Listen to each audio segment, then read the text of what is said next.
But staying on the same conversation, efforts to broker a political truce between opposition leader Raila Odinga and President William Ruto have encountered hurdles at a time when Odinga's relationship with Western countries, especially the United States of America, has hit rock bottom.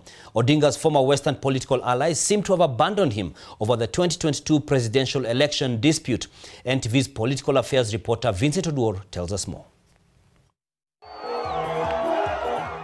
Amidst the ongoing Azimio weekly protests against President William Ruto's government, allies close to Azimio leader Raila Odinga confided to NTV that President Ruto has been sending emissaries to Odinga.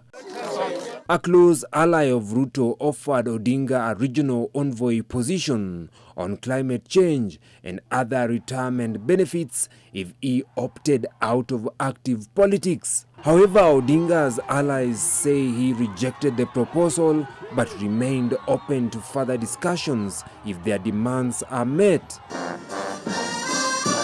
Top of the agenda is President Ruto to desist from poaching opposition members of parliament to weaken them, the use of inter-parties parliamentary group to resolve the stalemate of the recruitment of the new commissioners to IEBC, opening of the IEBC server, and lowering the high cost of living.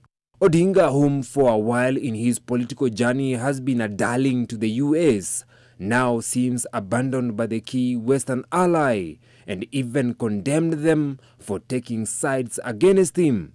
Do not want lectures from our development partners. We must allow Kenyans to make a decision of their own. And we will continue to question.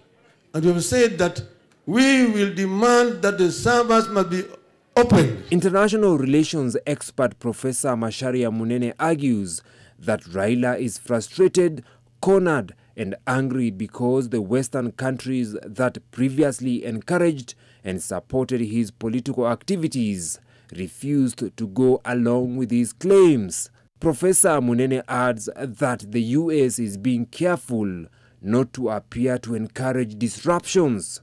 When Ruto was sworn in as president, top US officials, including US Ambassador to Kenya, met him at State House several times, a move that signified Kenya's shifting foreign policy towards the US, contrary to former President Uhuru Kenyatta's administration that heavily leaned towards the East. Kenya is the only one that stood before United Nations Security Council and denounced Russia for attacking Ukraine when the rest of Africa was standing aside.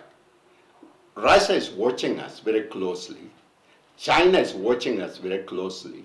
And America consider Kenya to be pivotal in their strategic foreign policy pillar, which means Africa will become one of the most pivotal areas in the future. We need to know and have a resolution, Kenyans are, so that we know where we stand and where we are going to go when all this emerging war, soft war begin between China, Russia, and United States. The former premier argued that there is no European democracy, American democracy, and African democracy, and that democracy must be measured by the same standards universally. Vincent Oduor, NTV.